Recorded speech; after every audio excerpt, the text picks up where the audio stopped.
اب انسان کیا کرے کہ کینسر کے برڈن کو ہمارے ارد گرد جو کینسر ہونے کے خدشات ہیں، رسک فیکٹرز ہیں، ان کو کم کیسے کیا جائے؟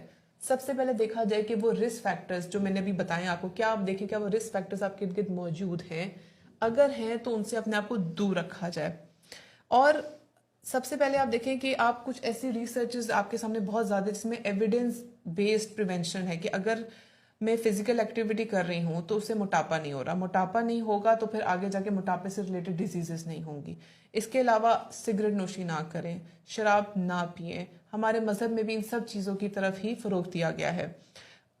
اور سب سے زیادہ ضروری ہے کہ آپ کو علامات پتہ ہوں.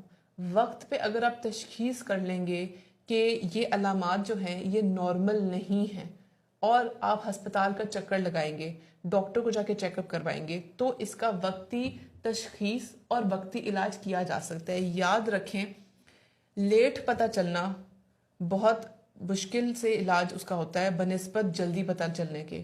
اگر لیٹ پتہ چلتا ہے تو اکثر سٹیج 4 پہ چلا جاتا ہے جس میں کینسر جسم میں پھیل چکا ہوتا ہے. اس وقت زندگی بچانا بہت مشکل ہوتا ہے. لیکن اگر آپ کو شروع میں ہی کچھ علامات آنا شروع ہو گئے جو آپ کے نارمل سے ہٹ کر ہیں، کسی ایسی جگہ گلٹی بن گئی ہے جو آپ کو لگے کہ یہ گلٹی یہاں پہ نہیں ہونی چاہیے تھی، غیر متوقع طور پہ طبیعت زیادہ خراب ہونا شروع ہو رہی ہے، کسی جگہ پہ درد بن رہی ہے، کسی جگہ کا رنگ خراب ہو رہا ہے. ہر جگہ کے کینسر کی ایک الگ اپنی نوعیت ہوتی ہے. اس کے اوپر بھی میں آگے ویڈیوز بناؤں گی کہ کس قسم کے کینسر کی کیا علامات ہوتی ہیں اور ان علامات کی بیسس پہ آپ کو ڈاکٹر کے پاس جانا چاہیے. اس کے بارے میں ہم آگے ضرور بات کریں گے. اگر آپ کو علامات کا پتہ ہے تو وقتی آپ تشخیص کے لیے ہسپتال میں جائیں، ڈاکٹرز کے پاس جائیں. اب اس کو بچایا کیسے جا سکتا ہے، اس کی پریونشن کیسے کی جا سکتی ہے؟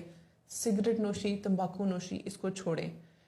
فزیکل ایکٹیویٹی، اچھی ایکٹیویٹی جو کہ آپ کے جسم کے آپ کا ہارٹ ریٹ تیز کرے، اچھی تقریباً کم سے کم تیز 40 منٹ کی واک، یہ کرنا پاسبل ہے. خواتین کے لیے بھی، مردوں کے لیے بھی. بچوں کو اپنے ساتھ کسی پارک میں، اگر آپ گلی میں بھی ہیں تو ان کو کھیلنے پہ انکریج کریں. گھر کا صحن ہے، گھر کا لان ہے، برآمدہ ہے، وہاں پہ ان کو بال دیں کہ وہ کھیلیں. بچے جو آج کل موبائلوں کو سامنے لے کے بیٹھ جاتے ہیں، اس سے نہ صرف آنکھیں خراب ہوتی ہیں، اس سے موٹاپا بھی ہوتا ہے. ان سے ان کا ذہن وہ بچے بن جاتے ہیں. ان کو انکریج کریں کہ وہ بھاگ دوڑ والے کھیل کھیلیں. اتنی زیادہ گیمز ہیں. ہم بچپن میں تو ہمارے پاس اوبیسلی موبائل فونز تو تھے نہیں، تو ہم بھی انہی ایکٹیویٹیز کو کرتے تھے. تو آج کل کے بچوں میں ہم نے موبائل فونز، آئی پیڈز دے دیے ہیں تو ان کی فزیکل ایکٹیویٹی ختم ہو چکی ہوئی ہے. تو اس کو روکیں. فزیکل ایکٹیویٹی کی ہم نے بات کی. پھر ہم نے ڈائٹ ہیلدی کھائیں، کھانا ہیلدی کھائیں، صاف ستھرا گھر کا کھانا ہو، سبزیاں ہوں، فروٹس ہوں، ویجیٹیبلس ہوں. کوشش کریں ان جگہوں سے لیں، ان سورسز سے لیں کہ آپ کو پتا ہو کہ صحیح اگائی گئی ہیں، صاف ستھری مٹی میں، صاف ستھرے پانی میں، صحیح سورسز کی ویجیٹیبلس ہیں، فروٹس ہیں. آپ اپنے ڈائٹ میں پروٹین زیادہ انکریز کریں. اس کے علاوہ آپ اپنے آپ کو ویکسینیٹ کریں. ہیپیٹائٹس بی کی ویکسینیشن موجود ہے. اگر آپ کو نہیں لگی ہوئی تو میک شور کہ وہ آپ نے ویکسینیشن کرائی ہو. سروائکل کینسر کی ویکسین موجود ہے، اس کو لگایا جائے. اس کے علاوہ سورج سے اپنے آپ کو، اس کی جو ریڈیشن ہے یو وی ریز، اس سے بچایا جائے. جو ہیلتھ کیئر پروفیشنلز ہیں جیسے ڈاکٹرز ہیں، ان کے ہاسپٹل میں ارد گرد کافی ایسی ریڈیشنز موجود ہوتی ہیں ہاسپٹلس میں جن سے ان ڈاکٹرز کو بھی کینسر ہونے کا خدشہ ہوتا ہے.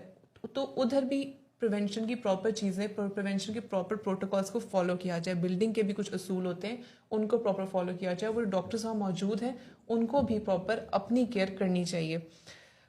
اس کے علاوہ گھروں میں ہم نے پلاسٹک کے یوز کو بہت کامن کر دیا ہے. پلاسٹک کے استعمال کو کم کیا جائے. یہ آنتوں کے کینسر کا بہت بڑی وجہ ہے، آنتوں پیٹ کے کینسر کی بہت بڑی وجہ ہے. اس کے علاوہ جو ہم باہر جاتے ہیں تو ہمارے ارد گرد ہوا میں جو پولوشن موجود ہے، جو ہم گندی ہوا میں سانس لے رہے ہیں، یہ پھیپھڑوں کے کینسر کی بہت بڑی وجہ ہے. اگر آپ وقتی تشخیص کر لیتے ہیں تو آپ کا علاج بہت حد تک ممکن ہے. اگر آپ نے ایک چیز کو شروع میں ہی روک لیا، شروع میں ادویات، آپ کی کیمو ریڈیو پہلے شروع ہو گئی، تو پھر آپ کی جان بچائی جا سکتی ہے. اس کے علاوہ ضروری ہے اسکریننگ. اگر آپ کے خاندان میں کسی کو چھاتی کا کینسر پہلے سے ہے، کسی کو جگر کا کینسر ہے، اگر کسی کو خاندان میں آنتوں کا کینسر ہے، تو وہ بندہ جس کے خاندان میں پہلے سے کینسر کی ہسٹری موجود ہے، وہ وقتی تشخیص کی طرف جائے، وقتی اس کا علاج کرے، وقتی اپنے ٹیسٹ کراتا رہے، گاہے بگاہے ہر 6 مہینے بعد ٹیسٹ کراتا رہے، تاکہ اس کو پتہ چل جائے کہ اس کے جسم میں کب چینجز آنا شروع ہو رہے ہیں.